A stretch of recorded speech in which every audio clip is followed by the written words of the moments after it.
it's that little bit between the front of the Copeland and the east enclosure, the main stand. The little bit of track that goes up the wee access road that goes up to the gates. Remember when we effectively won the league against St Mirren during the 55 season, and because of COVID, lockdown, the stadium was shut to supporters, but the fans had all gathered outside, and the players ran up after the game, ran up that wee bit, and they were kind of celebrating through the gate with the supporters. Scotty Arfield led them up there. It's that wee bit there. You don't really realise until you see these things with your kind of peripheral vision. It's things you just take for granted. You see them all the time. That, for me anyway, anybody under 30 years of age is like a primary school kid.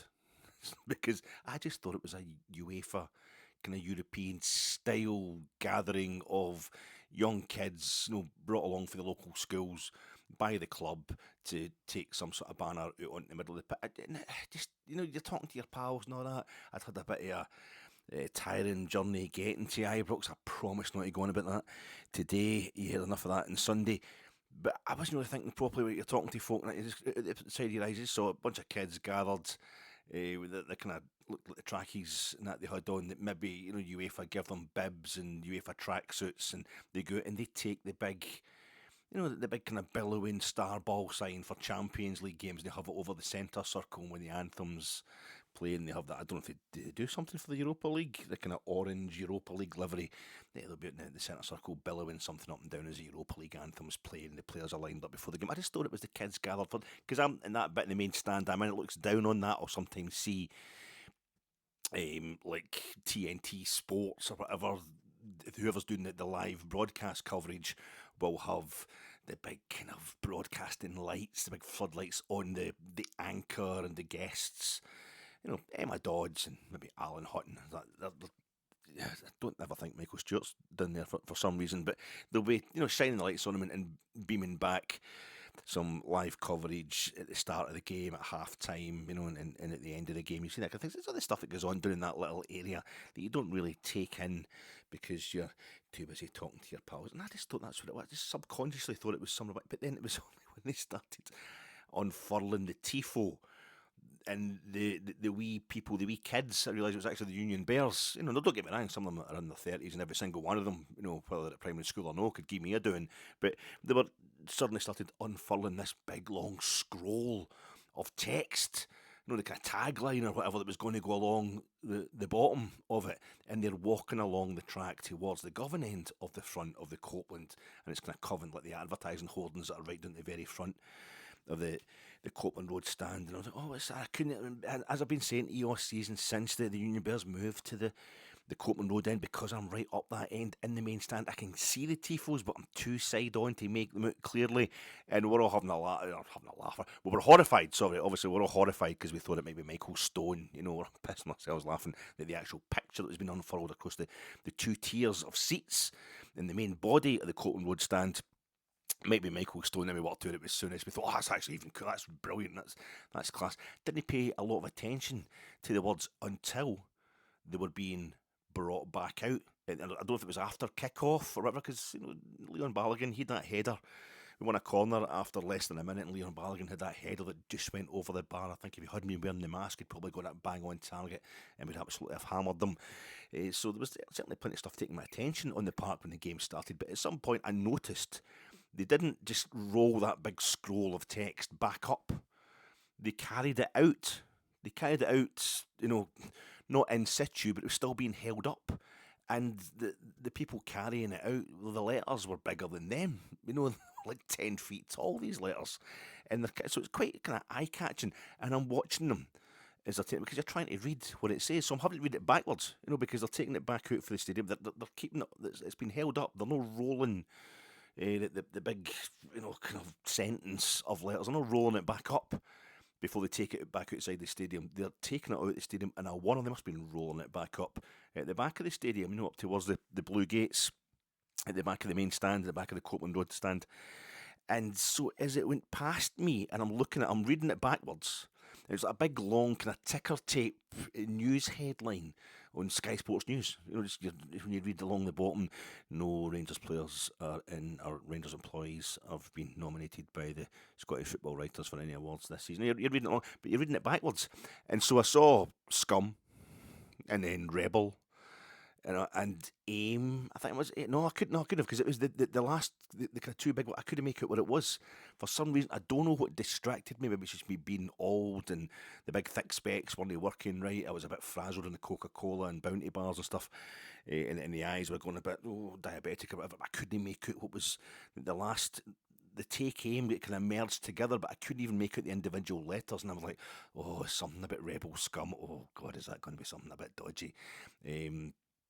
Knowing what had been said in the certain wee banner, in the second half during the Fenerbahce game, and coming from the area of the Union Bears at the front of the Copland Road, I thought, well, maybe we've went OTT with that. But don't bother with these things. It's just it's the game. It's as an ordinary supporter, you're just like sometimes things get a bit hairy, sometimes they're a bit out of order. It's just part of the culture around this game. It's why broadcasters seem to love it. But what I realised was it was very.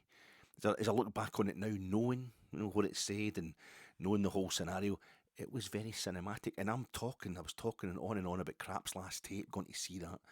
The famous play on the Saturday night, and of course that features the old style cassette. Well, it wasn't cassettes, that's the whole point. It was the time before you even had cassette tapes, audio tapes you could shove in the little drawer and push them down, then press the play button. This was a time it was spool being one of the kind of central words in the play itself, but you get the little spools, and you had to feed the actual tape itself, the little brown tape. You had to feed it through a little runner and what have you, where it's the machinery kind of clicks onto it and touches it, and that's where you get the sound from. And you go through the little runners and you put it into another spool on the other kind of side, another kind of spindle so it'll spin round, and you'll be able to record stuff or play stuff. And that's what that's like. And I thought, no, it's more than that. It's like you used to see editing suites.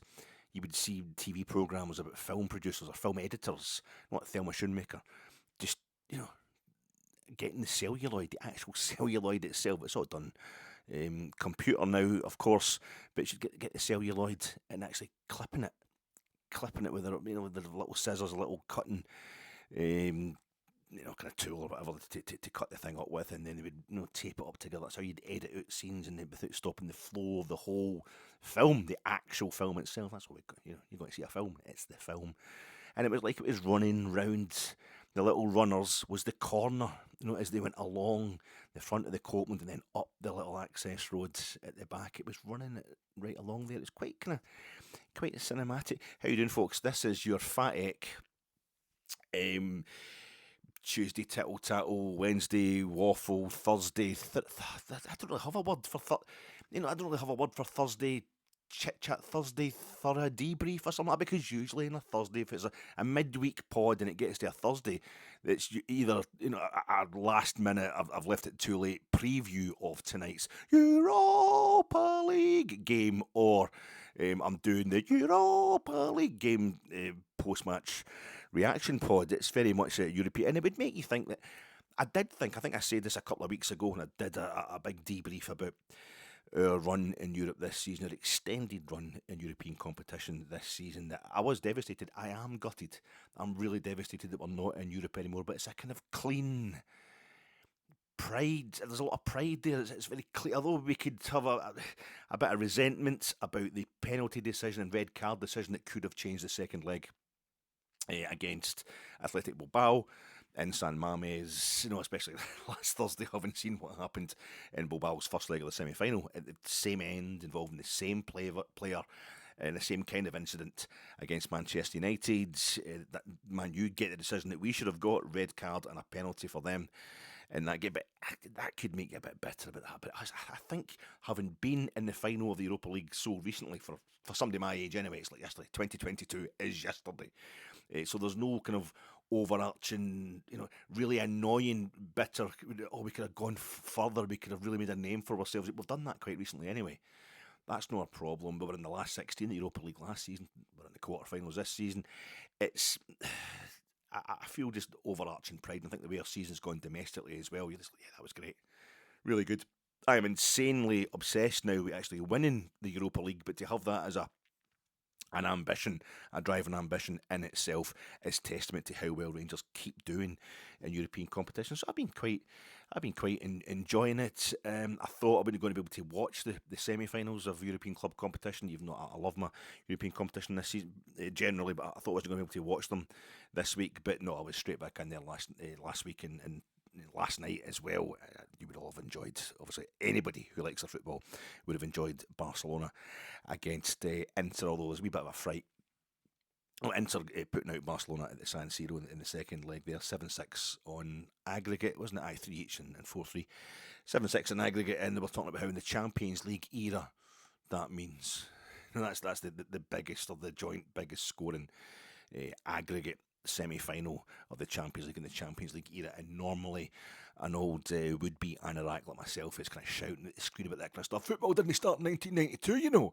Football wasn't invented in 1992. It's a European Cup, but this time, if you're a Rangers supporter who knows anything about our European history, you're quite happy for them not to talk about European Cup semi-finals, because we were involved in one that a much bigger aggregate than that, and we don't really like to go on about it. We have a lot of reasons to not just but feel a certain kind of bitterness at the name of Eintracht Frankfurt. Nothing against Eintracht Frankfurt themselves, but not losing to them in penalties in one European final. But we also have a bit of embarrassment at the mention of the name Eintracht Frankfurt. So we're not going to talk. I was quite happy with that. But I did. I mean, tonight you've got Arsenal going over to Paris. Mikel Arteta. There's Rangers involvement, but it's a part of the process. Not only did we put out PSG. And Mikel Arteta, the first time I saw Mikel Arteta was playing at Ibrox, was playing against Rangers in the first leg of that time when we played them in the UEFA Cup. Rangers PSG, Dick Advocaat's last European tie in charge of Rangers. And that would be 2000, 2001, was it? No, 2001, 2002. Because Fat Eck, Big Eck, I'm Fat Eck, took over. Getting a bit solipsistic there, like it's all about me. Big Eck, Alec McLeish, he took over halfway through 2001-2002 season, because he won the League Cup and the Scottish Cup, didn't he? Was that in his first full? No, that was, he took over and he managed to get, because they were both played after the new year. Yeah, so he did that. But we played PSG in the Parc des Princes. Mikel Arteta was, and we beat them. We beat them in penalties over there. 0-0 both games, 0-0, a very low scoring aggregate. But it was the first time since 92-93 that we'd got past Christmas in Europe, which means something a bit different now. It's a major achievement. It was nice to finally do that under Dick Advocaat, who arrived in trying to spend a lot of money. We spent a lot of money trying to get Dick Advocaat to get Rangers into a European final, and end up we play against Dick Advocaat in a European final a few years later when we've got hardly any money, which just shows you the way things go at Rangers. We're not the establishment club. We're absolutely mental. Things are a bit crazy at Rangers all the time. But so we beat them. Mauricio Pochettino, he missed a penalty in that game for PSG in the penalty shootout. But actually, the first tie Rangers ever played in Europe was, well, it ended up the third game. There was a deciding game because your away goals and all that kind of stuff didn't count back then. It went to a third game. There was no penalties in it. Against Nice, who we played in this season's Europa League. Nice, they played, we beat them at Ibrox, they beat us over in Nice in the Côte d'Azur, and it went to a playoff match which was staged in the Parc des Princes, Paris, where it got done up a few years later. It got done up very early 70s, the Parc des Princes, but it's the same stadium, it's the exact same location, the park runs the same way. That's where that game's going to be played tonight. That was the first tie Rangers ever played in Europe, ended up in the Parc. Nice beat us, but the next season we come back and we put out Saint Etienne, which was really, really nice. Nice. So there's total allusions there. There's total connections with, and also Arsenal. Anybody who knows anything about Rangers will tell you. I mean, Willie Waddle scored his first goal for Rangers against Arsenal. That was a prestige friendly. We never met them in European competition. We met Spurs this season for the second time in European competition. Never played Arsenal in European competition, but we played them in the British Cup or the British Championship. Remember that? Home and away job. No, I think just the one game at Ibrox that time. We get beat 2-1. Maurice Johnson scored for us. Was he wearing Rangers gloves as well? I was at that game anyway, in the East Enclosure. But Arsenal, real massive links with Rangers. And as I was kind of waking up from my anxiety dream. I had an anxiety dream again. I was on the Rangers review, and it became kind of late review, so it's like Johnny McFarlane, Derek Clark, but also, Mark Lawson was there as well, and Tom Paulin, and this one, Samuel Beckett turned up as well, not like Marshall McLuhan turning up in Annie Hall, but it was a negative version of that where he said to me, Samuel Beckett, you know nothing of my work. Talking about crap's last tape, the silences mean as much as is that right? Is that right? He said to me, it was really out of. I'm like, wait a minute, come on here, Samuel. You're supposed to be dead. You're looking particularly skinny and gaunt there, but if it's smoking all the galwas and stuff, and it's like, but who ate all the pies? Who ate all the pies, big man? You know nothing of my work. You have a clue about crap's last tape. It doesn't matter how many times you see it, stop talking about it on Rangers podcast. I was totally embarrassed. Like, Johnny, who do you want to? And he's like, so what did you think of the game today? And I was like, just suddenly, that's that anxiety dream thing. I was like, I didn't make it in time. I didn't get to the game. Johnny, you must have watched it on television. No, but I got cut off for Virgin Mobile. I hadn't paid my bill, and they cut us off. Virgin Media and Virgin Mobile. So I couldn't see the score on my phone. I've not done my homework. That kind of anxiety dream. I've not done my homework. And I think I was naked as well. So it was really bad. I woke up for that anxiety dream this morning, and I couldn't make up my mind. Do I want to have go for a walk or have a what? Well, I didn't have the energy for it either, to be quite honest. I was just thinking about Inter and how Inter have got through to the final of the old Champions League, and I'm really pleased for them. I thought they were fantastic over the two legs and get zero praise because the media were all set up. The TNT weren't as bad. Sorry, Prime weren't as bad. Amazon Prime last night, but that's basically because Alan Shearer's there, and Alan Shearer has to be told to be enthusiastic about anything other than England beating the Jocks, or whatever he's a miserable get, but he was told to be enthusiastic about Lamine Yamal and Barcelona. It's a kind of pre-arranged thing, it's like a USP that's applied to any Barcelona game these days by broadcasters, and the actual events of the game itself, are irrelevant almost. I mean, Barcelona are sensational. They're lovely to watch and attack. They really are. So Inter knew this. We're going to lose goals to this Barcelona team. So they went out to make sure that they scored. They're taking a 2-goal lead in both legs, almost knowing that Barcelona are going to come back to 2 each. In both legs, the pragmatism, the Italian pragmatism, despite the fact they've got many a non-Italian player in their team, but Inter are the one team who embodies that pragmatism, perhaps at its darkest. Helenio Herena's Catenaccio said, but this was a spectacular pragmatism. We're just going to score. We're going to score enough goals. And the equaliser with the last kick of the ball for a guy scoring his very first goal. I mean, the commentators were making a big deal of that. Was it 20 years he's been at Inter, and this was him because he was shoved up front out of desperation and injury time, and he scores an absolute peach of a striker's finish into the top bin into the 97th minute to send the place crazy to keep Inter in the tie, and then they score the winner in the first half of extra time. It was sensational football, and I've got a lot of empathy for Inter because they're the first club I ever saw in Europe. It's the first club I ever saw Rangers playing in Europe. The first European tie I went to, 84-85. Rangers against Inter in the UEFA Cup, the second leg. We'd lost 3-0 in the San Siro, but at least they played us in the San Siro. We played Milan in the second. We played AC Milan. We played them in the second, our second season in Europe back in the 50s. After we beat San Etienne, in the next round we got AC Milan, and I mean they did beat us 4-1 at Ibrox in the first leg, but they played us at the Arena Civica, which I've been to. It's a kind of lesser Hampden of the San Siro. It's right next to San Siro, but it's an ancient. I think it was Napoleon who built it when he was occupying Milan, and they've turned it into a kind of a civic stadium for people to do various things take place there. But Milan were like, well, it's not even worth playing music at San Siro. We're not going to get a crowd.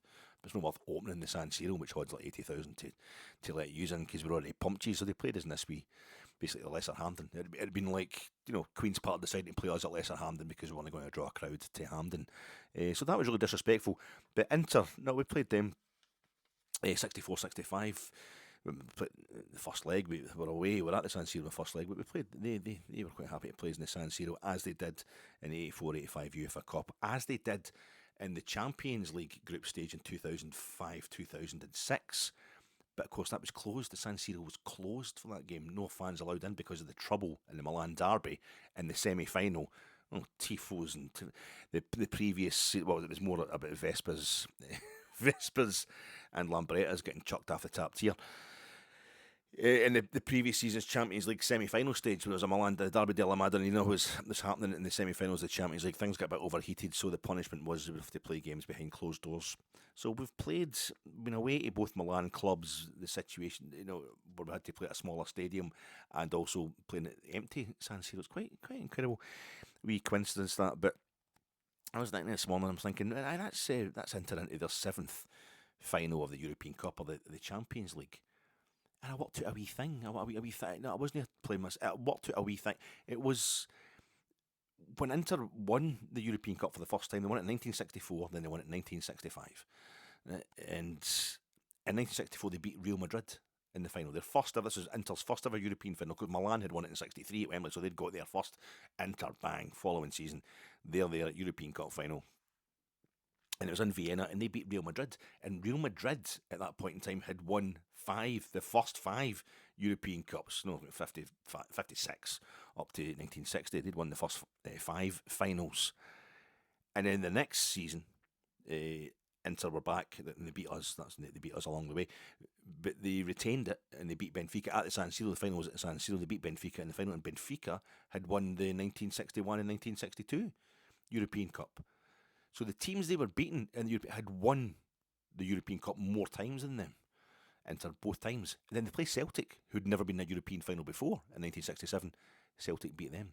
1972, Inter get to their next European Cup final. The next European final is against Ajax, who were in the 3rd European Cup final, but they only won it once before the previous season. So Inter have won it twice. They're playing Ajax, who've only won it once. They play them in Rotterdam. It's a bit unfair, perhaps, but so they lost to them.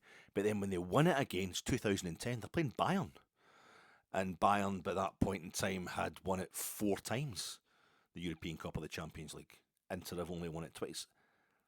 So they beat Bayern 2-0. Mourinho was the manager. They beat them 2-0 in the Bernabeu. And then 2023, they play Man City, they're in their 2nd final, but they've never won the European Cup or the Champions League. Man City, whereas Inter have won it 3 times. But Man City beat them. And now, the bad news for Inter is they're going to be playing Arsenal or PSG, neither of who have ever won the European Cup before, because they always lose to teams who've never won it, or at least have a worse record than them, But they only win the European Cup final or the Champions League final when they're playing a team that's won it more often than that. It's quite a strange thing. You go into this Inter 70, and I also noticed it's like 7 different teams. It doesn't matter who they play. If they play Arsenal or PSG, they've never played them before in a European final. And the only other thing Inter have won is the UEFA Cup. They've played in 5 finals of the UEFA Cup or Europa League, and every one of them's against Sevilla, Schalke 04, Casino, Austria Salzburg, now Red Bull Salzburg, legally anyway, Lazio and Roma. But they've never actually played the same team twice in a European final. They've played a dozen. This will be their 10th European final, and they've just played a dozen different teams. And no matter who wins tonight between Arsenal and PSG, Inter will have played a dozen different teams in a dozen European finals. We look at Milan, their neighbours. They've twice played Ajax in the final of the European Cup or the Champions League. They've twice played Liverpool in the final of the European Cup, Champions League. They've twice played. Who else have Milan have twice played somebody else. Benfica. Twice played Benfica. Twice played Ajax. Twice played Liverpool in the Champions League. I mean, Manchester United and Barcelona have met in 3 different European finals. Liverpool and Real Madrid have met 3 times in the final of the European Cup and the Champions League. If you get to a certain point, Stade de Reims, they've only played 2 European finals. Were both against Real Madrid. One of them was 1956. The other one was in 1959. It's just like 3 years apart, 4 seasons. There was already a repeat European final, and yet Inter have played a dozen. This will be their 10th European final. I don't count the Super Cup; doesn't count. It's not competition, And they'll play a different team. And then I thought that's quite good. Then I realised, no, wait a minute, Bayern have played 13 European finals, and every single one of them's been against a different club. And a lot of the first, 5 European Cups that Bayern won, the first 5 European Cup finals they got to the European, were all against teams that had never been in the final before. Not in any way trying to change the subject, pod. Trying to get away from the fact there's nothing left to play for really this season. Pod coming to you in association with Gersnet. Check out Gersnet from Sunday night. The main thing for me was to get this pod down to less than half an hour. I promised you at the end of my pod on Sunday, I get down to less than half an hour. That's 24 minutes in, and we've not even started talking about the Tifo properly. I check out Jersey Night on Sunday night. I'm pointing that way. That Sunday night's done there. And it was Stuart being hosted by Rob, the flagship show, 9:30, still on the Jersey Night YouTube channel. And Rob, who I think I was on Jersey Night with Rob when Rob was first starting it on Jersey Night, and I was talking to him about the fact he was doing a kind of cinema thing. I always like to talk about cinema, kind of stupid wee habit I've got. And Rob was saying, he's a big Star Wars fan. He was just chatting about Star Wars. And he's got all the Star Wars stuff behind him when he's on. I've got all this nonsense behind me. Well, Rob, it's all Star Wars stuff in there as well. Proper Star. So he knows exactly what he's talking about. I would get on there and I would check that out. I'm sponsored by Jersey. I'm also sponsored by kind of Obfuscation. Obfuscation, changing the subject, kind of muddying the waters to distract from stuff, to get attention away from the real issue at hand. A thing done by politicians. Let's talk about immigration. Let's talk about transgender people and things like that. To stop you looking at the fact that your wages are going down, or they're certainly not getting increased in line with inflation, and stuff's costing so much more money, and your heating and your electricity and stuff like that's all going through the roof. That kind of obfuscation stuff is happening in the football sometimes, I think, as well. For example, we beat Celtic 3-0 in January at Ibrox. That was all about the fact that Celtic were so far ahead in the league. They weren't really trying. They were just bored. They were winning the league so easily, even in January, early January, that it wasn't worth their while actually putting up a fight against us at Ibrox, and we beat them 3-0. But it was just that Celtic weren't trying. That's how easy it is for them in the league. They were telling us. I think Brendan was kind of implying that. And then when we beat them at Parkhead in the league in March, Callum McGregor wasn't playing. I don't think that was put forward as an excuse, in fairness to Celtic, but it was something that was getting mentioned. And of course, Cherny, myself, Cherny was doing the thing with the water bottle. I don't think I was getting put in. I don't think there was too much kind of fuss about that, but it was certainly a distracting factor that was being offered by some people. Just a wee kind of, and then we haven't even beaten Celtic on Sunday, just past, but we've stopped. It's becoming a bit of a concern. The run Celtic are on against Rangers, the non-winning run they're having against us. The last time it did beat us, it was on penalties, after extra time, and during that extra time period, Rangers really should have had a penalty as well. The SFA had to come forward and apologise and made such an appalling mistake. So I don't know if there's but it just turns out this. Brendan Buckfast, the bottle that was thrown on the park, that is disgraceful. No one's for 1 second trying to kind of smooth over that, sweep that under the carpet at all. It was absolutely horrendous, that, and yeah, we need to find out what's happened there. We need to find out who did it. Some daft young boy or whatever like that. But we can't make any excuses and we need to, because it's my job as a Rangers supporter, because it's obviously come from our end of the park. It's going to be the fault of our support. It's my job to suddenly see it as a social issue, a wider social issue, to which really anybody trying to score points about some poor wee boy who obviously comes from a broken family. God knows what's happening to him in the house, if he even has a feather. I don't know that. What's happening? It's just suddenly, because he threw a bottle and deliberately missed, that just landed on the park. It's a cry for help, but you're going to have a go at that young boy for what he's did. It might be a wee girl, actually, maybe even a wee girl. A poor wee lassie who's so desperate, she's just saying, please, somebody come and arrest me, take me away. Just give me attention, get me in. Absolutely out of order. Anybody coming down hard on that and using that as any kind of point scoring, it's you think about the stuff chucked in the park against us. So that's the other thing you got to do. What aboutery? That's like what aboutery? No context. But Brendan seemed to be lacking context. Certainly wasn't mentioning the stuff that's thrown routinely at Rangers players at Parkhead. He didn't come out and say this never happens at Parkhead. It always happens at Ibrox. He just said it happens at Ibrox whenever Celtic turn up there, or previously, whatever. It was implying basically that it never happens to our players at Parkhead, and it always happens to theirs at Ibrox in these games. So that was a wee bit nasty. But also the Tifo got a bit of attention. I don't think most Celtic fans actually think it's quite funny. They're having a laugh about it. They're poking fun in a harmless sort of way. Obviously, there's nutters who don't.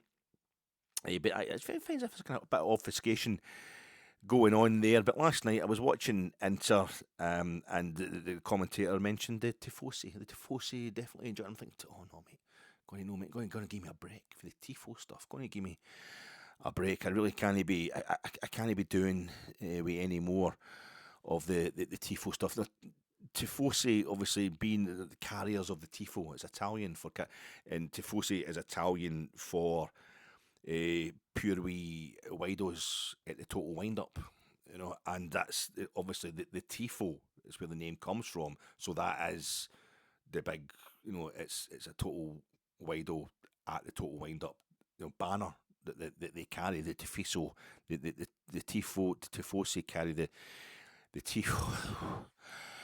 I'm trying to make up for the fact that it's that. Usually, I've got a snagging list, haven't I, for the previous pod, the whole pod, just the whole pod. I mean, it was a good pod, content wise. All the content was there, and it's a post match reaction. It is just reaction, and the stuff that I hadn't noticed. I didn't know about the Tifo, the exact details, and I didn't know about the bottle coming on the park. I'd seen missiles coming. I knew there was cups and little, what do you call it, the vaping stuff, coming on the park. I'd seen somebody running on it. I didn't know they actually picked up a half bottle of Buckfast, empty or whatever. So I didn't know the depth of that problem. But I'm just reacting as a Rangers supporter. It's just that you can watch your Rangers review or whatever like that. I'll get on it one day. You can watch the Rangers review. Gersnet, the boys will give you a proper breakdown of the game itself. You've got all your news sources as well to get the actual breakdown. But what you want, I'm hoping what you're looking for is just my gut feeling, how I feel when I just come out the stadium. That's the post-match reaction. Colin for Gersnet, I think he brought the post-match reaction to Scottish football, quite frankly, to Scottish football podding. And I've tried to carry along in the same spirit Colin meant it, which was just how you feeling. How are you feeling right now? It's basically like a diary. If anything, it's an actual. All these pods are just a diary of how this guy, me, happens to feel about stuff in general, and how I filter it all through my Rangers world. Rangers dominate my kind of thinking. So it's like a bit like Philip Larkin saying to one of his many girlfriends on his deathbed, just burn the diaries. Burn the diaries. That wasn't the best pod out technically. Never mind the fact that, as usual, it was out of sync. But as I was telling you, I was a bit frazzled with the whole journey to see Craps last tape and what have you done at York and that. And I was a bit tired, and that was just about getting to the game that day more than anything else to make sure I kept up my 100%. I know it's very self-referential, but it's only me talking about me, so it's going to be self-referential. But I'd forgot to drop in little things like comprehensibility. Like full stops, the kind of audio full stops and commas just weren't there. I was not finishing a lot of my and things. It was very difficult. I watched it back and I'm thinking, I know what I mean, and I know what I was supposed to be saying, and even I'm having trouble keeping up with my threads there. I mean, stop the handle my balls. Talking about the line in Joe Orton, well, it's Alan Bennett that wrote it, but prick up your ears when Joe Orton's giving it handle my balls, and how I always thought it was a guy, Paul Shane, who played Ted Bovis in Heidi High that handled his balls, in fictional terms. I tried to bring that out. There is a point to these things, and I pointed out a lot of my metaphors and what they were actually meaning, but at the beginning of the pod, by the end, I'd just given up. I was just throwing stuff out there, and I know you guys will be able to make a lot of it. The Celtic thing, what do you call him? The guy that did the Craps last tape, Samuel Beck. It's actually the kind of style there of the Craps last tape. It reminds me of the first film of West Side Story. That kind of the style of the font and the lettering and all that. It's weird. It's a weird and it was what do you call him? Gary Oldman that designed it. So I don't want to criticise, but that's what that programme's reminded me of there. I was talking about how Samuel Beckett's is an Irish Protestant, and he wrote it for Patrick McGee, this actor, Irish Catholic actor. I don't know if the two of them really gave a monkeys about what religion they were, but how I thought Gary Oldman being English, it'd given it a total different, I mean, this whole political, he given it a different kind of pronunciation. He was just running through the words. It wasn't as dramatic. It was more naturalistic, if you like. The Gary Oldman interpretation, and I was thinking, well, that's actually why I like the English. There was a whole thing in there. It was just to bring home the kind of stupidity of the old firm, how when you think about it, it's actually, there's so many problems in the world just now. The SNP flipping talking, John Swinney talking about this fucking Tifo. The stuff that's happening in Scotland, folk on the junk, and drug problems through the roof. Folk having to go to food banks and things like that. It's an absolute joke. And the sad thing that nobody really wants to admit is that the old firm, with all its sectarianism and plastic hate, is one of the healthier ways to spend a weekend in Scotland. Going to one of these gigs, at least it gives you something, it gives you a bit of get up and go. Sometimes it depresses the hell out of me at times, but it was just to show the ridiculousness of the whole thing. It's really, I've always just thought that it's the Catholic community or the Protestant community, it's just their way of expressing a need to have something to love and follow and adore and get excited about. And also the other side, the opposite side in the old firm, is the people you can vent on because of the problems you have in actual life, in real life. That's something to vent at. We become the targets for each other as well, providing almost a kind of social. I don't think that's the case anymore. I think we've got away from religion enough to know that I think Rangers will just keep it going in many ways, something that would have died out naturally. But my point there was that it's a kind of exoticism. In Scotland, we always want away. So you've got everybody in Scotland, or a third of the football population of Scotland. Half of that third is pretending to be, Irish. The Baran and the Guinness and all the good things about, the kind of stereotypical plastic paddy stuff, St Patrick's Day and all that, all the great things about being Southern Irish, Irish Catholic, whatever. And the rest of us are we're English. We're kind of pretending for every time we go to see we're kind of English. No, I know I'm Scottish. We all know we're Scottish, but that kind of it's Rule Britannia, Winston Churchill. Certainly is for me anyway.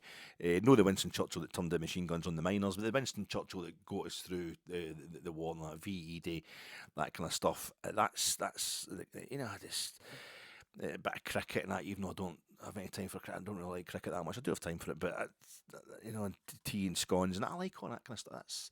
But it's just an ideal, isn't it? And then you've got in between. What about the people that actually come from Ireland, through the north and the south of Ireland? I mean politically, to support Celtic and Rangers. Well, they don't pretend to be Scottish, aren't they? They're getting a bit of. They're travelling across the water to come and see, or they can pretend. It's everybody's getting a kind of low-level exoticism out of this fixture. We don't all go about watching Crap's last tape and thinking, "Oh, I'm different. Don't tell them about the fact you get 75% for your essay on the steamy, Alec. That's as much as you know about the theatre." So. It was a bad pod, but as I say, I was buzzing. I'd been the chocolate and the Coca-Cola and a long drive up the road just the previous night. I hadn't really slept very well because I had too much chocolate and Coca-Cola in the car to keep me going, driving late at night at my age. So I really didn't know what was going on with it, but I had no idea. I was disgusted when I found out the truth about that Tifo. I was appalled. I was raging. I was absolutely raging. They chose Star Wars. But it was a Star Wars fucking films I talk about in this podcast. All I've done for the last 2 years in this podcast, and every time I've been on Jersnet a couple of years before that, is try and squeeze at any chance I can get to shoehorn in a reference to my favourite films. And all they've managed to do is Star Wars. Raging Bull was on the telly. Raging Bull was on the telly on Sunday night on normal terrestrial television. It was on BBC Two. You just get the picture, the tifo, the image in the tifo is Barry in the fat suit, with the tuxedo and the big old kind of square silvery microphone thing, doing the fat scenes, and it's give me a stage where this Barry can rage. Brilliant. Fantastic. I know it's enough, but it's still a younger film than Star Wars.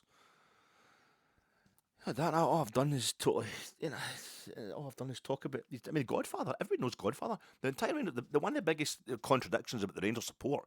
We fucking hate Catholics. We hate Catholics. You just hate Catholics. You're anti-Catholic. They all know more about the Sopranos, Goodfellas. Even it's Goodfellas. That was like Alien and Aliens. It was the follow up, the sequel. Goodfellas, The Godfather, or the Italian American stuff. They know the gangster stuff off by heart. we think we're in Sopranos. Do you ever you walk into the main stand at Airbox? Yeah, right, I see that thing with all the fucking saw them. You better watch his mouth. Not. It's just like going. It's the walking into the meat place, the deli, where they all sit. And Paulie's got the tin foil under his chin to get the rays in there. It's that's the atmosphere sometimes in the main stand up, but we certainly know more stuff when it comes to the Italian-American kind of crime family fiction bordering on reality, closely mirroring reality. So The Godfather, I mean, what you could have the big Tifo. It's Tom Hagen. Robert Duvall is a blue nose. We know that. Thinks he's a blue nose anyway.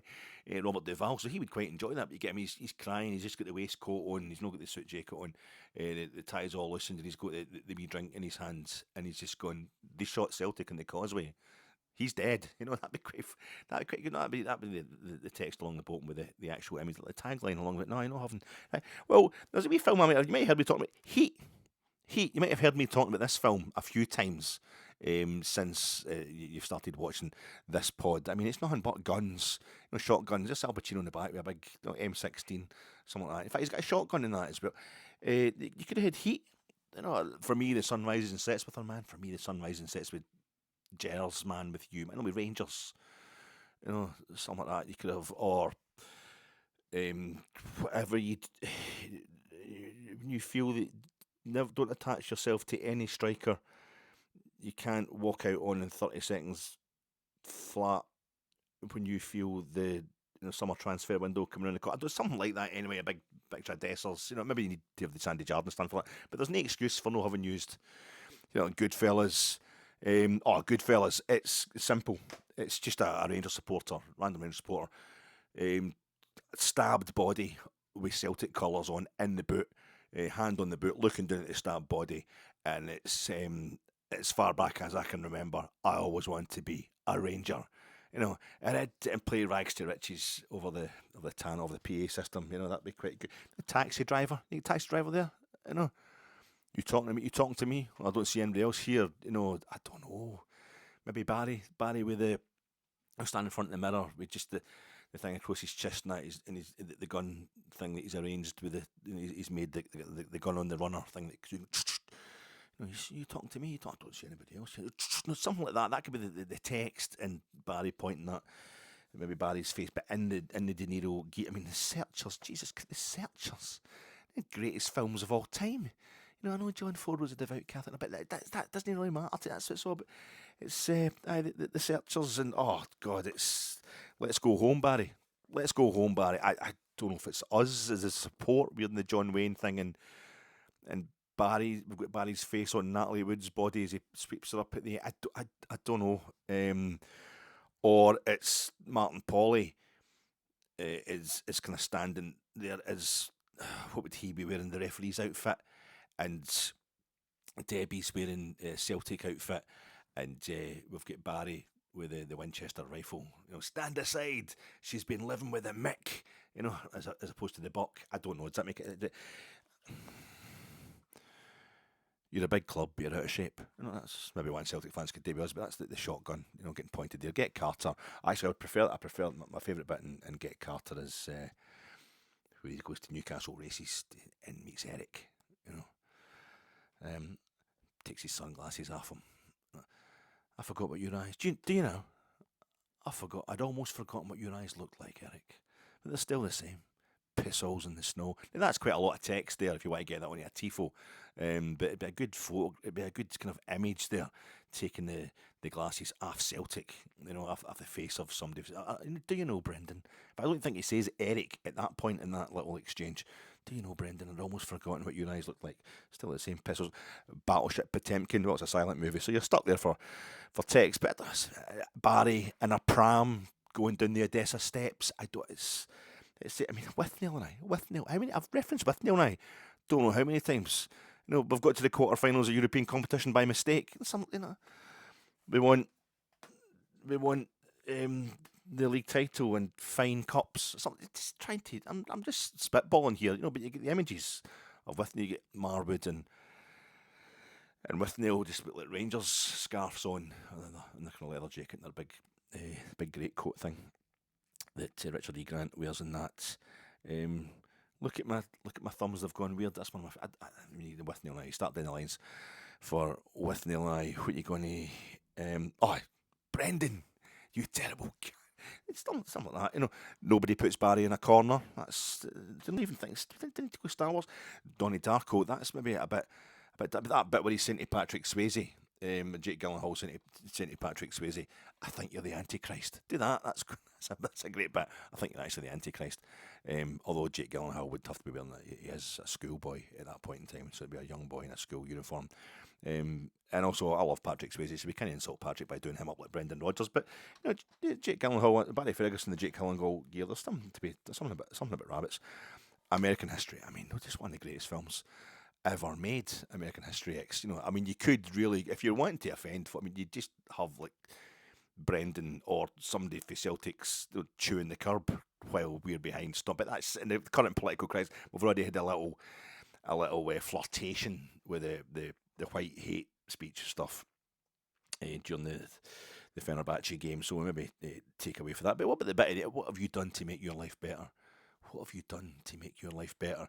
You could have Celtic lying on the table on their front in the prison hospital, and I don't know how that's going to work at all. Maybe better avoid American History X. 24-hour party people. I just want to watch it again. Just want to watch it again. I just talked to the Virgin Mary. Maybe not the best bit. It was me. I just talked to God. Was it Jesus at the end? Tony sees. Yeah, but maybe it could be Barry. Should have signed the Smiths, but it didn't. Apart from that, absolutely brilliant. Mulholland Drive. I mean, Barry dressed up like the cowboy. Barry dressed up like the cowboy that he's going to meet.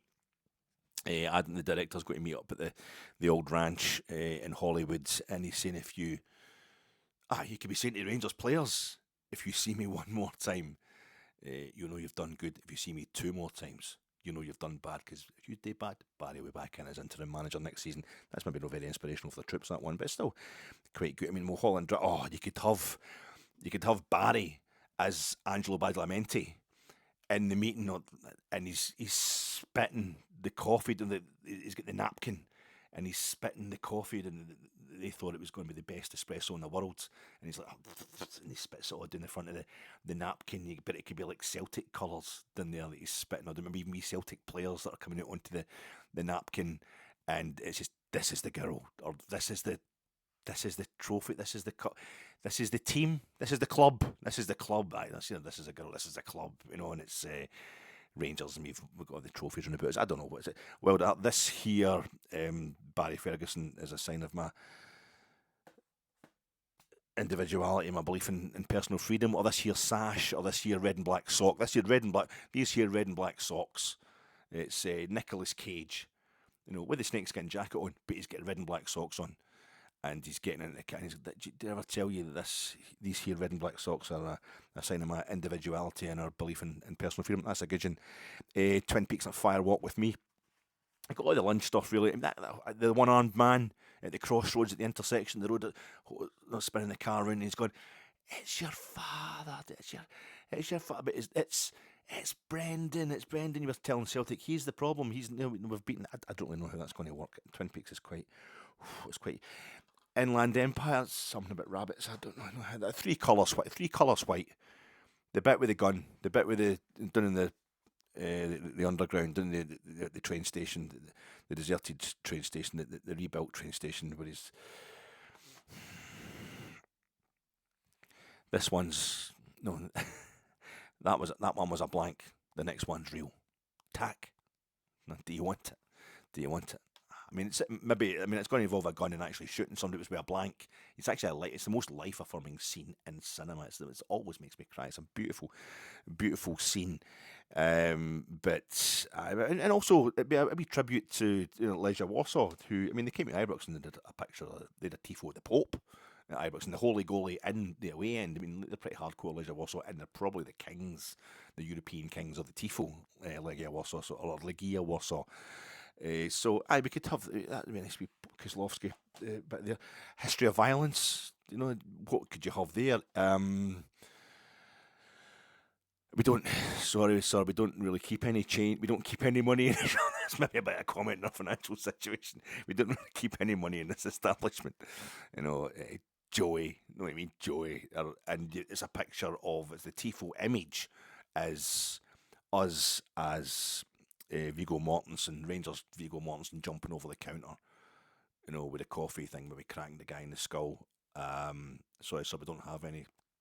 We don't have a lot of money. We don't have the same amount of money. We're kidding on. It's sarcastic because we're loaded because the 49ers. And also, you've shot the guy's mandible off. It's just a big mush because you've shot him through his head through his jaw, and that'd be Celtic. Maybe a bit violent, that one actually. That would be kind of. John Swinney would probably have a right to go in there. Only maybe better avoid that as well. Want to fight? But we'd have to be the policeman in that one who chops off his hands. Joanna Hogg, you know. Mummy, could I borrow some money, please? Maybe no. Maybe again. Maybe the souvenirs. Maybe not the best one to reference. I'm literally, on a ledge here. That's maybe about desperation. That one, Archipelago. Now the guinea fowl. The guinea fowl comes a bit pink. It's underdone. It's not like chicken. I don't know what the image is going to be. I don't know what the tifo is going to be. It's going, but I mean, Joanna Hogg. There's some fantastic Rangers references in there. Get the guinea fowl, and they're totally pink, and we're letting the Celtic fans know. No, actually, you're making a big fuss about nothing. In fact, the woman who does make the big fuss about the guinea fowl, she's on the front there and she's wearing a green scarf, so I don't think to say any more than that. You've got Seven Samurai, of course. You've got to get Seven Samurai. Every kind of West End wank has got to have a bit of Seven Samurai in there. I don't know how you do it. It'd be a fantastic tifo, though, but an actual sword. And swords in Glasgow. Samurai swords, no strangers to Glasgow. But you could have like Cat's a Hero at the end. After the fight, once they've got rid of the bat, and he's crying because there's no more bandits to fight. He's crying because there's no more. Like, we just want it. Bring it on. Come on, let's have it. So I was disgusted when they actually went with Star Wars, which my whole life has just been. It's just I'm all my mates. Just the amount of times in the pub, where it's like get a few pints in, and maybe it's because I've been like glassed.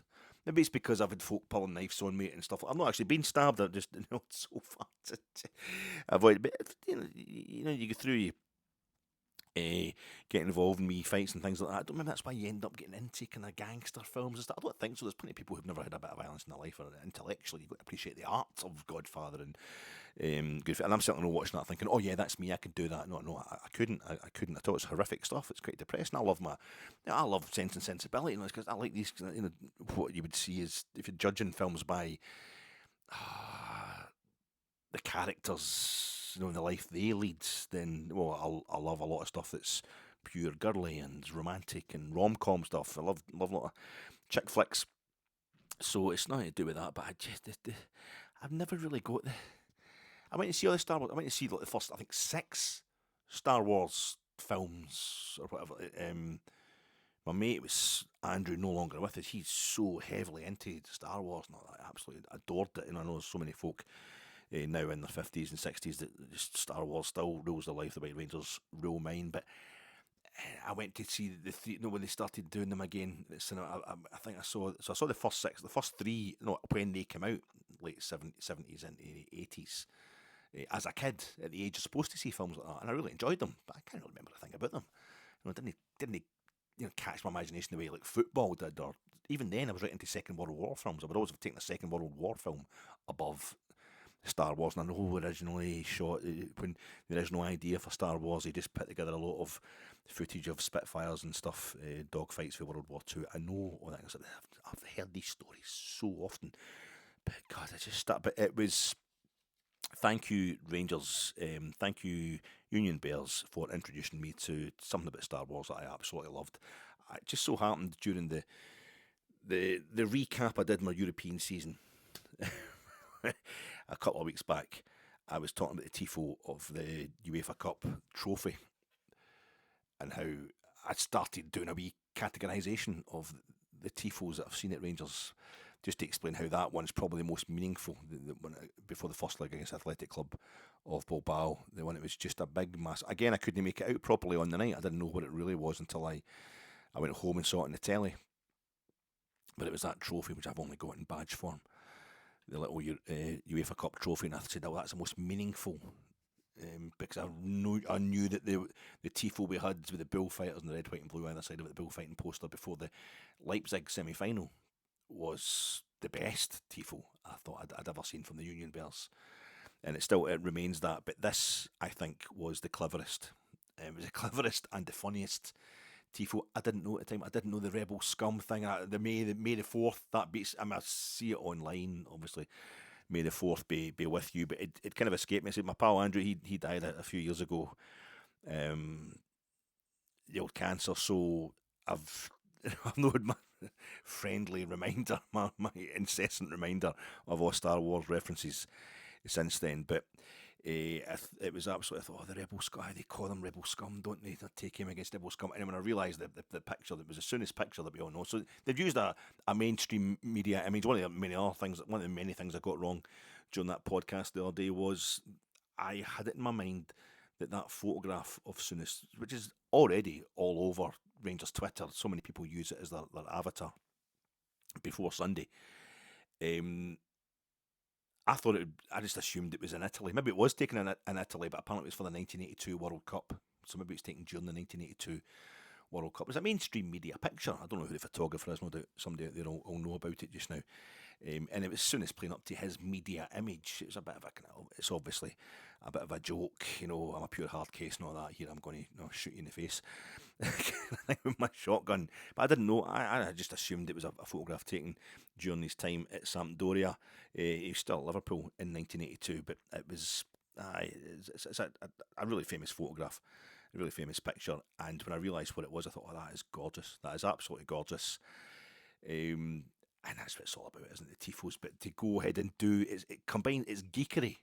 There's geekery in there, so you can't really accuse anybody who's been geekish. Using a Star Wars reference, may the 4th be with you. That's the way for the Union Bears to get right back on side with the authorities, I would imagine. But that makes them harmless in anybody's eyes. Oh, they're massive Star Wars fans. They're just total geeks. And it's funny, obviously. It's very, very funny. And it's taking a piss at ourselves as well as we're the Empire, we're the evil Empire, we're the Death Star and all that kind of stuff. We're Darth Vader. But we had a real life Darth Vader in Graham Souness, who I remember going to Parkhead as manager of Blackburn Rovers when Celtic put Blackburn out the UEFA Cup on their way to the 2003 final in Seville. And him just walking down the tunnel after the game had kicked off to avoid getting the treatment because Celtic supporting pals were calling him the Beast and stuff like that. So that apparently is okay.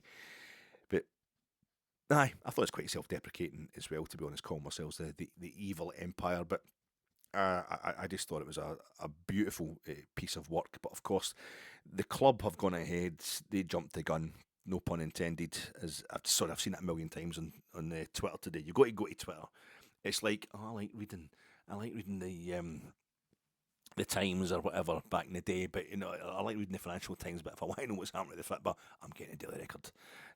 And it's the same when it comes to, I like to be on Blue Sky because politically, you can't, Elon Musk's got to go, and Trump's got to go, and it's a total machine for hate. But if I want to know what's happening with the football banter, I'm going to Twitter. I'm going back on there and I'm having a wee look.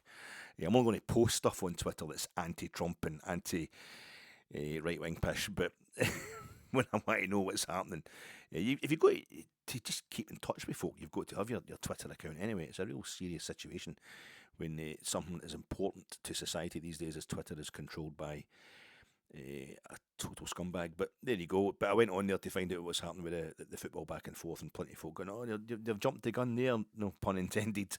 But they have. The club have. I know why. Patrick Stewart's just new to the game. He's new to the Rangers game. This is a guy who's brought in, I would imagine, the investment that's going to turn all of our lives around if it goes through this takeover. So I don't think we want to get too anti the guy. He's probably trying to make sure that there's nothing happening that's going to put off our investors over there. But at the same time, I think this is one time we need to get it in perspective, show it's a joke, and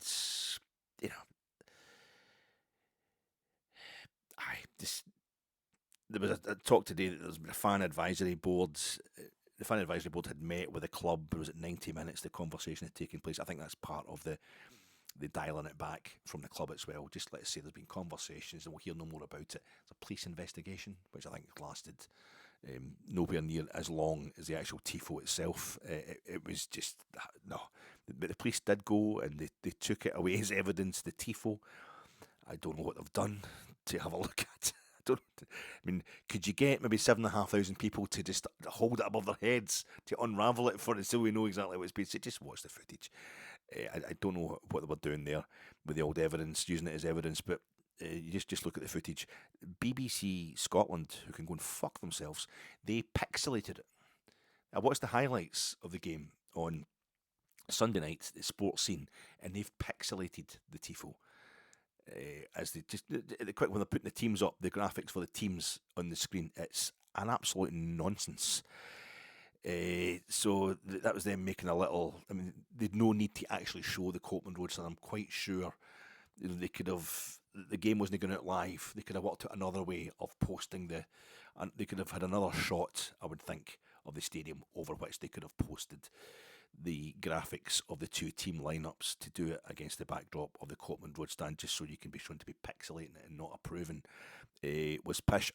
Big fan of the BBC. I think the BBC is absolutely essential, but and even mostly BBC Scotland. But sport, some of the stuff that goes on there, and again, this is showing my bias. This is showing the bias that you can't really get a proper objective look at because it's your own and it's biased. The cognitive bias. I come in from the game the other day and I just wanted to check out. I don't know what it was, the team lineups or something like that, or the times, the substitutions. And I still go into BBC Sport app all the time. That's my first point of reference for any kind of facts.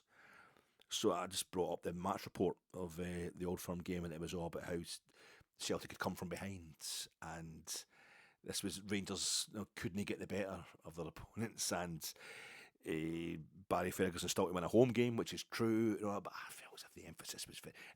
You can't. So if you're one of these people who absolutely hates Rangers, that despises Rangers, then Graham Souness, somebody pointing a shotgun at your face, which is what happens when you look at a picture square on as well. If you get the wee picture of Graham Souness with a shotgun and you get it up on your phone, he's pointing a gun at your face, and as effectively as it is on a Tifo. Then yeah, that's pretty much where we're being told. I think it's just I had so much stuff thrown at me recently about Kneecap. I like talking about Kneecap, and some folk are genuinely want to know. Some is a Rangers supporter who, I mean, that's my U2 stuff up there in the background.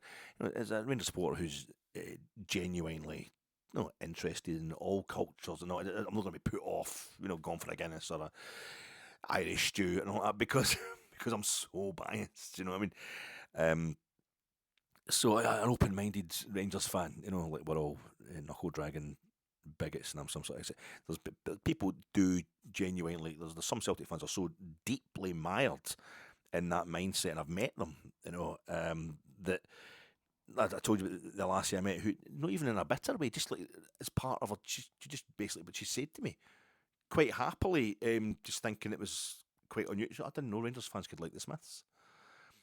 Because back in this is when she said this is before Morrissey went completely off his rocker. The Smiths were regarded as being a bit outre, a bit left of centre or whatever. A bit clever as well. I thought Rangers fans were just all absolute, guerrillas, going about just wanting to fight folk and burn Catholics. So there is people who are like that. So I'd imagine if. A lot of them have been asking me recently, about Kneecap, I know about Kneecap. And you're like, well, their name's Kneecap.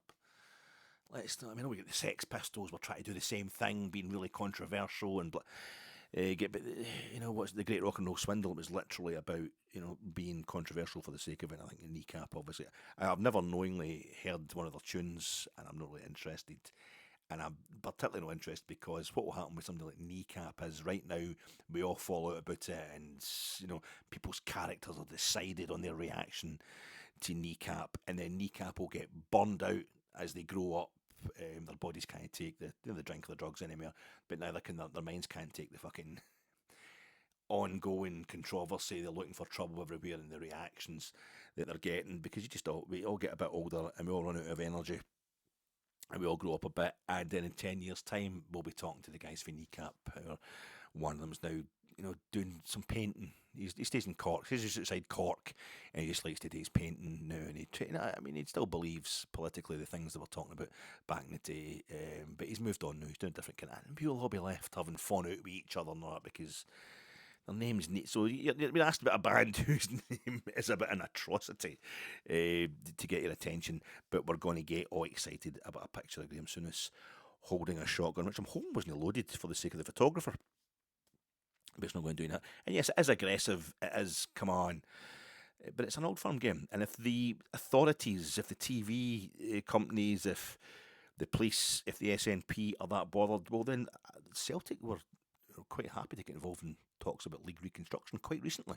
So why don't you just reconstruct the league and make sure there's only 2 old firm games this season? Don't have so many. The chance to work ourselves up into a frenzy, keep reigniting this enmity, 4 times a season minimum. Usually ends up being 5 or 6 times each season with cup meetings as well. It's just a matter of time till we get each other in Europe. So cut down the amount of league meetings, league reconstruction. You see the big team, Falkirk, even did Fairland struggling this season, but they've got Neil Lennon in now, so they'll be a force to be reckoned with. There's lots of big clubs. You can expand the size of the league and just have us Rangers and Celtic meeting twice a season. No, Sky wouldn't stand for it. It's almost like the game was a bit boring, so there had to be some sort of controversy created. But it works. For me, it's bros before foes, bros before tifos. Bros before foes, I had a couple of regular guys on here, Celtic fans on here, great guys. We all just kind of realise we're all just born on the different side of the divide. Nobody changes their mind. There's no intrinsic evil or goodness about either sides. It's just social conditioning. This is the team you support, the team you were brought up to support, the team that you fell in love with or whatever. And I think both sides, Rangers or Celtic, if there's a Celtic fan who suddenly turns around and starts supporting Rangers, I've not really got a lot of respect for the guy for chucking his team, even though I have no kind of time for Celtic as such. So it's just, I've got a lot of time for a lot of Celtic fans, and all that's reciprocated on the comment section here. And we've had regulars. Well, just one. I thought it was Bobby Ball, said one of the boys who got in touch, which I thought that's the way you deal with this stuff. I thought it was Bobby Ball. With the image, because you get somebody with the perm there, somebody else that I could come back as well, a Celtic fan. I can't remember what it was. And most of them, Celtic fans are big into Star Wars as well. It's almost like football doesn't make you any different if anybody else. I remember back decades ago, the 80s, kind of mid-80s, there was all this stuff going on in Northern Ireland, and it was the time of the Ian Paisley, Ulster Says No, whatever it was. I can't remember exactly what Ulster was saying no to, but Ulster was definitely saying no, so that's weird. Ulster Says No, we were singing that. And we played Celtic at Ibrox, an old firm game. At the time where Celtic used to get a bit in the main stand and the West Enclosure, as well as the Brimlin, and they hung a big banner over the front of the front of the main stand, the kind of balcony, just saying Ulster Says No, but the man from Del Monte, he says yes. And I remember sitting there going, and my uncle, I was like 14, 15 at the time, and my uncle just pishing himself, and that's funny. No, that's good. You just go, that's funny. And as I look back on it, it was funny. The man from Del Monte, that was an advert at the time. The man from Del Monte, he says yes. I thought that was quite funny. You've got to have a laugh, but I think that there is an aspect. Celtic fans will be able to tell me how nasty Rangers fans come at them. There's a boy got in touch with me the other day, a boy same age as me, or just a bit younger. I was kind of at uni with him, so we were in the same building. We stayed in digs together. And I knew he's a Celtic fan and all that, but Christ, he gets into I never. It's either Alec, how you doing? It's such and such. Somebody else spoke to you and all that, but blah blah blah. Just gets in touch, going after my post-match reaction pod. Well, you see, you've trivialised the Tifo and said nothing about the bottle and the Glasgow derby and the whole gamut of. And I'm like, fuck's sake, mate. I just like fuck off, and just deleted. Because it was somebody that I actually knew, that I'd met, that I'd spent time, drinking with and all that, and chatting and stuff. Best part of 30 years ago, but we'd definitely been through all that. And I thought, that's a horrible way of getting in touch. Folk get really excited about this stuff and are looking for any reason. I think there's a lot of Celtic fans that don't like you having a laugh about this stuff. They don't like Rangers fans with a sense of humour. And my sense of humour is not great. I'm very testy about certain stuff, as you probably noticed, but it's no worse than anybody else's, I would say. And I had somebody else get in touch with me, and I had to delete it because it was doing that thing of telling me everything that Rangers had done wrong. I did it. I mean, I deserved it because on Friday I expected something. My preview pod, I was having a long go at Brendan Rodgers for saying what Brendan Rodgers had said before the game about the Guard of Honour and all that. And I was just trying to have a laugh about it as I was doing it. But you know what Brendan's up to. The obfuscation. So I was having a wee go at him and taking the piss kind of heavily out of him in that pod, the preview pod to the game. And there was folk getting in touch that I know that usually get in touch, Celtic fans, just going, I'm going to pump you on Sunday. No, that's fine, that's cool, that's standard, that's what you're supposed to do. That's my job as a Rangers fan as well. Nobody's going to pump you, that's what it's all about. But there's one boy got in touch and it was, I can't believe you're going to about, Rangers having manners when they didn't pay their taxes for 30 years and didn't hand back any of the trophies and all that kind of stuff. All the stuff you've heard before. Your club died, and I'm laughing at you because we're going to win all these trophies. And you're thinking the guy could be like 14 years old or something. I don't know. It's not very good, but I just knew it was going to invite a certain response for Rangers supporters, so I deleted it. But I think there is a certain one of the things with Celtic support, or one of the, and this is the thing. Every support is a kind of ecosystem, but it's different types of personalities. As I say, there's plenty of Celtic fans coming back to us that are just having a laugh. They think the Tifo, some of them actually saying, it's really good. But Rangers supporters maybe don't want to know that. And the way we don't want to know that, we want all the Celtic supporters to be outraged and fuming and like they're more fundamentalist than us. And I think it's if you spend too much of your life in that kind of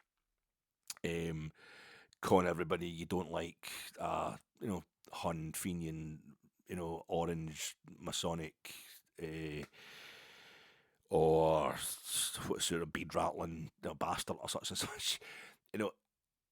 When there's an opportunity, when you see an opportunity presented by the other side, you might start thinking, I might be a bit of a bigot. I think I might actually be a bit sectarian. That makes me the bad guy. So when the opposition do something that you can then tag onto and it justifies you say, oh my, that's an IRA, that's the IRA, that's what they're glorifying there.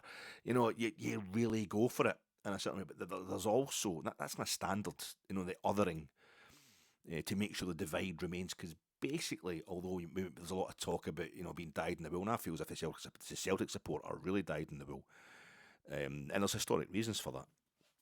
But strictly speaking, there's plenty, like West of Scotland Catholics that I know who don't support Celtic, and some, and there's a lot of I've met a lot of folk of the Catholic faith who support other teams in Scotland and hate Celtic because they bumped into so many Celtic fans giving it, why don't you support us? And there's the same, as we know, Aberdeen, I don't know, their support is probably 70-75% Protestant, and they fucking hate us, more, or they claim to hate us more than Celtic do. So there's all that stuff goes on, but I know Celtic fans, there's a certain kind of Celtic fan who doesn't like a Rangers support having a laugh. And this guy, the other day, who was talking about his no having paid with tax and all that. And I'm tempted to go in there and do the whole thing about how Celtic fans used to boast about doing the tax man, because while they were boasting about their crowds being underreported because Celtic Park was actually heaving with 70,000 there. It wasn't 50,000 like the board. The board are just skimming money off the tab. That was a badge of honour in those days.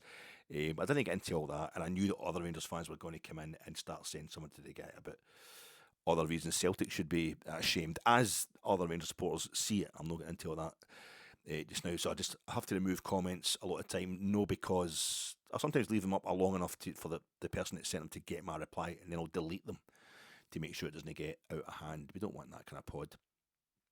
But I think there is a number of Celtic fans who don't like you having a laugh. He was talking about me being cutesy and self-effacing, and not as if it was all a big con.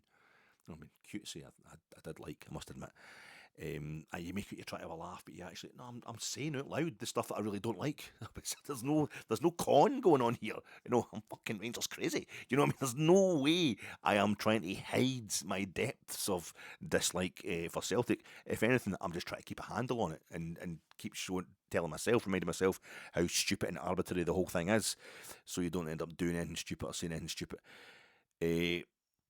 But I think that I've heard that a few times with folk saying, "Oh, you're making out that you've got to say you're making out this, that, and like you're having a laugh." There's almost, I think there must be, for a lot of Celtic fans, there's the image of the Rangers supporter as the dour Presbyterian or the kind of knuckle-dragging hooligan with no teeth, and we do the same thing with them as well. You know, all supports do this all over the country, but I think the sense of humour thing is when it really gets folk. I think when you've actually had a bit of a laugh, that's when it really pisses off your proper kind of knee-jerk, horrible bigots who've got stuff wrong in their own life, really, and the football's just a vessel through which they attempt to get that out of the system. I've seen Aberdeen fans at Ibrox, was it last season, with a big banner saying "Kill all Huns." It's fucking disgusting. There's nothing humorous about that.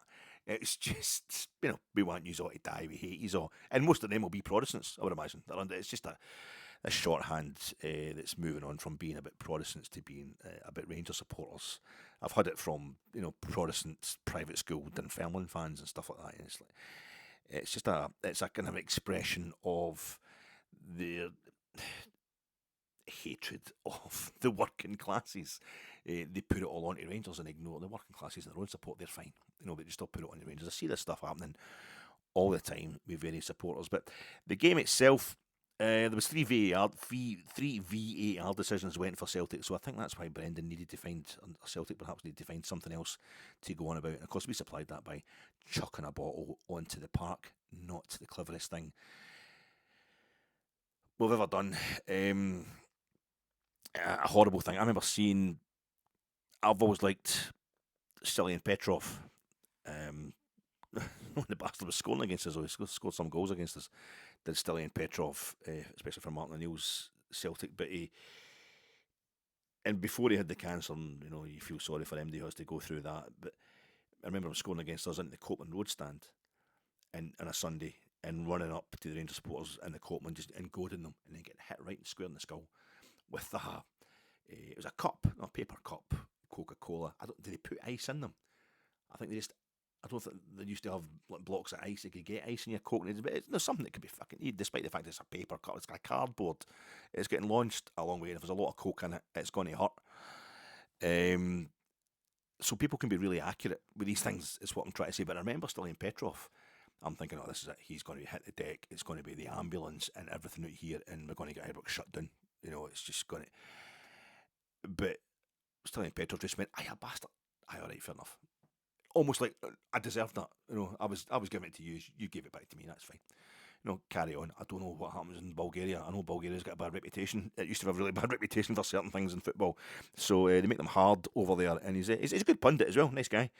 Stilian Petrov. But I always a bit of respect from after that. But that was, if it wasn't, if it's somebody, if it's a glass bottle with a Buckfast arcing its way out of the crowd there, aye, could be pretty bad. This pod has gone on for 1 hour 17 minutes, and I haven't even really spoken about the game, which is the entire point of the outrage. Police involved, unbelievable. SNP problems in this country. A great moment of redemption, I think, for the Union Bears. A lot of folk didn't agree with it. They don't need redemption. Your ultras are always going to be doing stuff that upsets somebody. That's the whole point of ultras. They are extreme. But the walkout versus St Johnstone, you know, it's not something I agreed with. I didn't disagree with them doing it either. I wasn't going to get in their way or boo them or anything for it, but it wasn't something I was doing. We had the wee walkout there to protest about things, and the kind of daft mini anti-woke banner that came out in the start of the second half of the Fenerbahce game. That was a bit unfortunate. We got a lot of young guys are ripe for the manipulating when it comes to all that nonsense. So no surprise, but it get laughed out the shop by the Rangers support at large, that one. So and I think it's quite funny how I think it was a close up in the second half highlights, or maybe it was on Sky. I kind of fast forwarded through the Sky highlights, the Sky live coverage of the game. The season's beatings, the season of beatings to be continued. The massive tifo at the beginning of the game, it's now becoming a thing that there's a wee banner in the second half of the game's giving a more on-point message. And that was obviously a message to the Green Brigade, who were trying to tell us that they give us beatings as well. So I'll try to tell the Union Bears. So the two wee kind of ultra elements were having a pop at each other and with various sign language. That's standard, but there was a close-up, you know, seasons beatings, you know, ellipsis to be continued. And I thought, maybe they're going to, the Sky will think that means the Rangers support are actually saying we've been getting beat all season, it's going to continue next season. The most depressed banner ever. So you can still, it's still so personal and so well done that people showing and stuff on television don't actually know what it's all about. Aye, I think the old firm's it's all about that unleashing your unadulterated hatred of your opponents and then kind of genuinely wondering why they're giving it you back. But they hate us as well, and that's not very nice. We've got IRA petrol bomber, but it's a child. It's a child. You can't say anything about it. And that was a crafty one, the Tifo at Parkhead with the young, I take it being the Bogside or something like that back in the day. He's got the petrol bomb and the wee kind of gas mask on to fight the Brits. But it's a child. How could you have a problem with a child? So that's quite crafty, but it's totally humourless. Whereas, the one we had the other day was very crafty, but also very, very funny. So well done to the Union Bears. Everybody gets every now and then they'll make wee mistakes or do stuff you don't agree with as a Rangers supporter. But what they did on Sunday was that was the cleverest and funniest yet. This weekend for me was all about Barry. It was all about Barry kind of preserving his legacy in terms of him getting, not really in terms of him getting this gig as Rangers manager, but more about, I think, just as I was talking about in the post-match reaction pod, he's redeeming the way he left Rangers as far as I'm concerned. That's what it's all about. And as long as he doesn't make a complete fool of himself, and all the major opportunities to do that have passed by, no massive defeat in Europe, no Celtic winning the league at Ibrox, no defeat to Celtic in his 2 games against Celtic. But in the heat, I was almost kind of forgetting the fact he's not won a home game yet. And that's a run that started, a record run of no wins at home for Rangers. A run that started under Philip Clement. He got the first 2 underway, and the one against Queen's Park was the worst of all time. But and Barry's had, a 0-0 with Athletic Club Bilbao with 9 men, and he's had a 1 each with Celtic there the other day. Celtic being the champions, the reigning champions, the champions elect, so the best team in the country. So there's no great disgrace in them, but the defeats to Motherwell and Hibs, not good at all. So he's got 2 more chances at it. That's the next target for me. Make sure he gets these games won against Aberdeen and against Dundee United. So at least he's got. It's more about no one being able to say Barry Ferguson didn't win a home game as Rangers manager. That's it. And it's what he's talking himself, Barry. On Friday's pre-match presser, he sounded like he wasn't wanting the job, or he'd accepted he wasn't going to get the job long term, the management job. Whereas on Sundays he was starting to talk about believing again he's the man for the job. People always write him off. And a lot of Rangers fans giving him quite short shrift as well. Like, we want to know what's happening next season. Let's get this moved out the no. Let's not bother, because we've got 3 games left to play, and I think that might be why Barry's dialed it back a bit, perhaps, just to say maybe he knows he's not going to get the job. Maybe Kevin Thelwell has told him that, but we can't have a bunch of players who like to down tools whenever they can. We can't have them knowing that the manager's not going to get the job. That'd be a terrible combination. A bunch of players who are probably going to be on their way out. Even those who had hopes of staying are full of doubt now because there's new ownership coming in. A manager who knows he's not going to get the job. A management team who know they're not going to get the job long term. So I don't know. I'm hoping that Barry was just kind of keeping things ticking over, because we've still got 3 games to play. And I think the St Mirren game, which if you want was, that is as much of a dead rubber as Sunday's in technical terms. Celtic had actually sealed the title before it kicked off. We're still all fucking raging when we drew with St Mirren. The Rangers support was you're still depressed. It still kind of ruins your Saturday night and stuff like that, even though ultimately it's not going to make anything any better or worse in terms of the league positions. So we need to get these games won, and we could bid for a roasting. Hibs will be looking for a big celebration of the way their season's turned around, and we are ripe for the pick, and they would love it to be against us last day of the season. You can get an absolute doing there. You need to keep these players focused, so the manager's maybe saying that he's still in for the job to show that he's not going to take any slacking. A few other corrections to Sunday's pod. I said that Czerny had a terrible game, or I kind of made it. I thought he had a terrible game, but he was key to the goal. He was key to the goal we scored, and the goal itself that we scored against Celtic, the one that was allowed to count.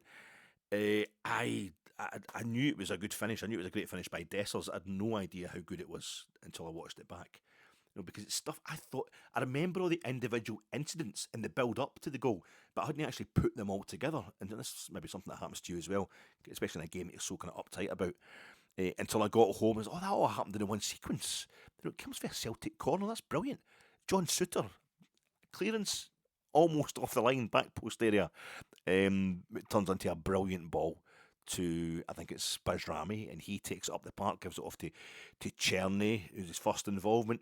It goes to, I think it's Connor Barron. He gives it to Diamandi. Diamandi sends the ball in towards Cherny, who can almost feel Dessers behind them because they're playing as a two.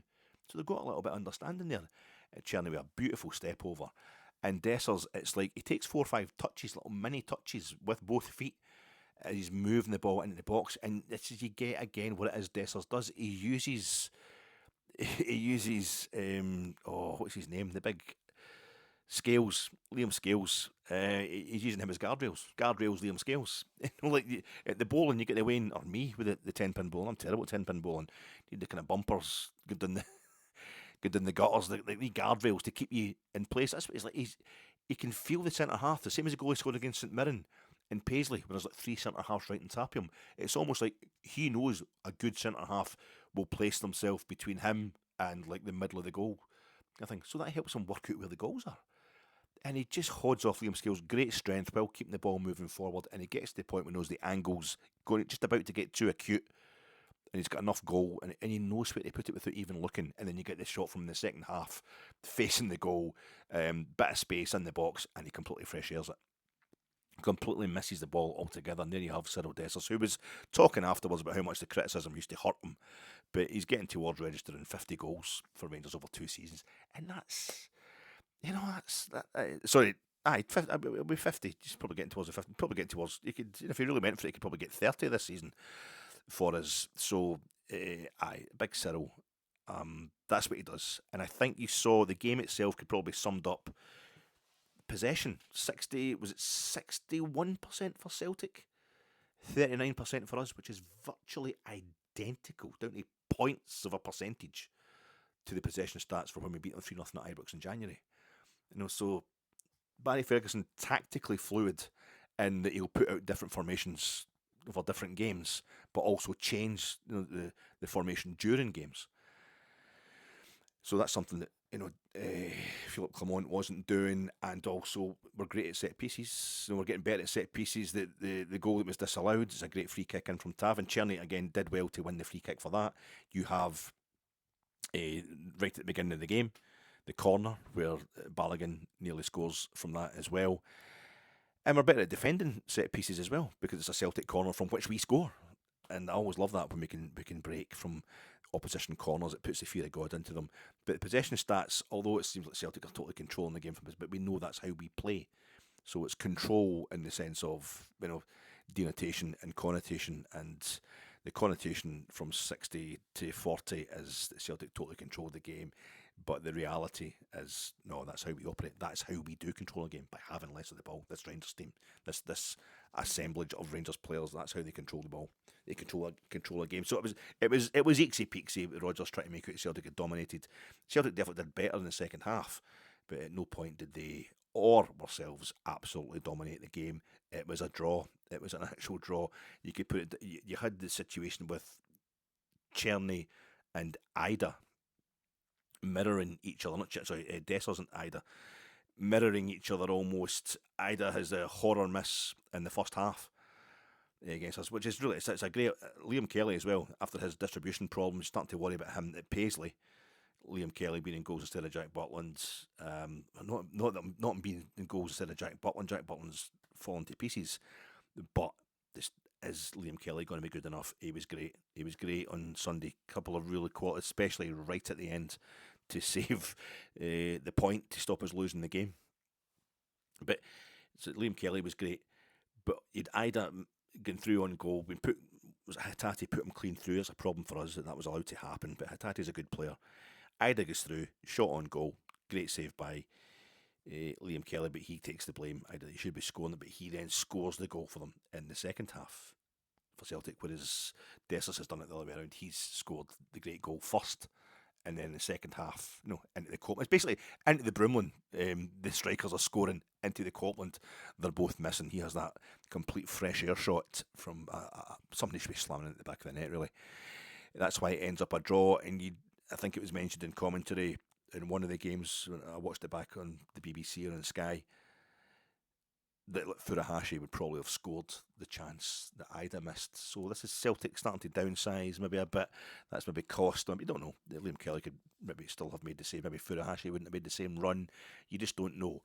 But we had both Balogun and Carter Vickers hitting the bar with a header from a corner. Hitting the opposition bar with a header from a corner. It was real mirror image stuff. It was a draw all through. But we had the penalty claim, which Celtic made a lot of the fact how ridiculous a penalty claim. That was just ridiculous. I mean, it was a foul on me, says Callum McGregor afterwards. What? No, not a chance, not a chance. I think they're judging us by their own standards there. I think they know that it was a really good shout for a penalty, and they're trying to. It's all right. We're not going to go run into the authorities with this one. We're not going to be complaining about this one. It's okay. We'll know you. Calm down. It needs to be really bad before we get ourselves that worked up. But I definitely did feel as if they were trying to smooth things over. There's a little bit of a. It started before the game, as I say, with the stuff about the Guard of Honour. Brendan Rodgers wanting to play at the galleries, definitely starting some distraction tactics. Our goal was a thing of beauty. At the end, it was Idah who went through and goal. I think I said I thought it might have been James Forrest who was going through and goal, and when Tav makes the stupid square pass across his own midfield right at the 97th minute, literally the last kick of the ball. And I thought it was Forrest who was going through and go. I couldn't really see because I was too busy, chewing my own face off at the time through sheer terror. But it was Tav as a combination of Liam Kelly. It's a great save. He actually tackles Idah as he comes into the Rangers box, and that's enough to let Tav go in and just hook it into the stands as the final whistle goes. So I thought it might have been Nico Raskin who'd saved us, because that was a kind of metaphor. That's how the game felt. Tav not having his best game, but Nico Raskin, who, if he was to remain, should get captaincy next season, doing really well in the game. But Nico had nothing to do with that particular saving of the blushes right at the end. And Nico, though he did win the Sky man of the match as well as the sponsors of the game itself in the stadium. It was announced at the stadium. So most tackles won, etc. That's him up against Callum McGregor. So that's Celtic's heartbeat. Callum McGregor again getting rattled by Rangers, getting rattled by Nico Raskin.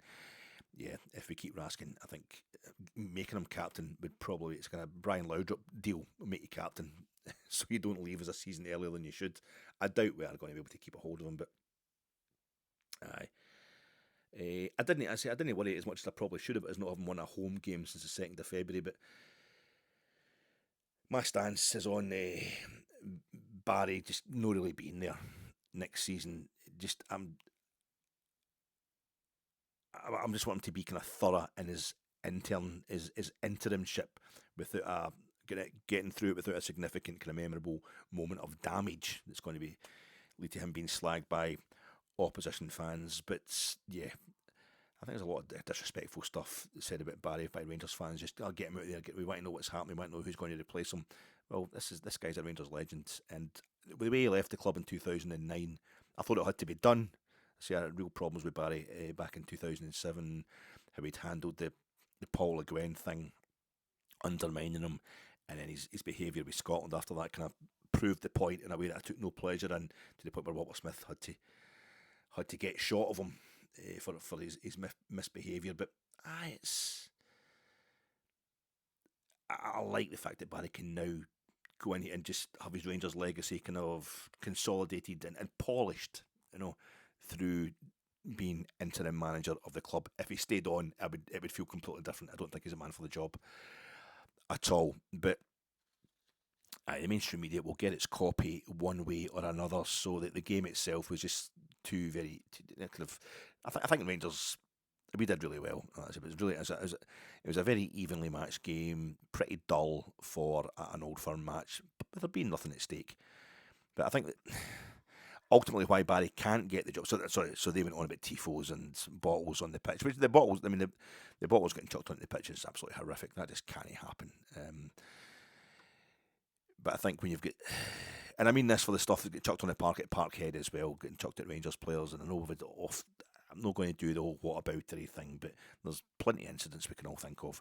We've all got them to hand, this little list of stuff that we all have just to defend ourselves when we get accosted by a nutter in the boozer or whatever. Well, what were you doing this? What were you doing that?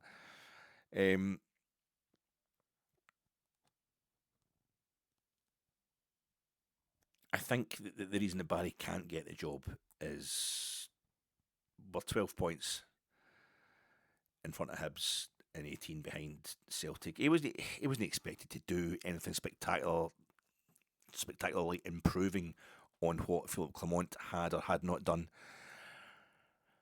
But last season we lost the league by 9 points. The season before that I think it was 8 points. The season before that it was 4 points. The season before that we won it by 25 points clear. Celtic would need to lose all three of the remaining fixtures, and we need to win all three of the remaining post-split fixtures, of which we've drawn both so far, to get it down to the single figures difference between us and Celtic at the top of the league.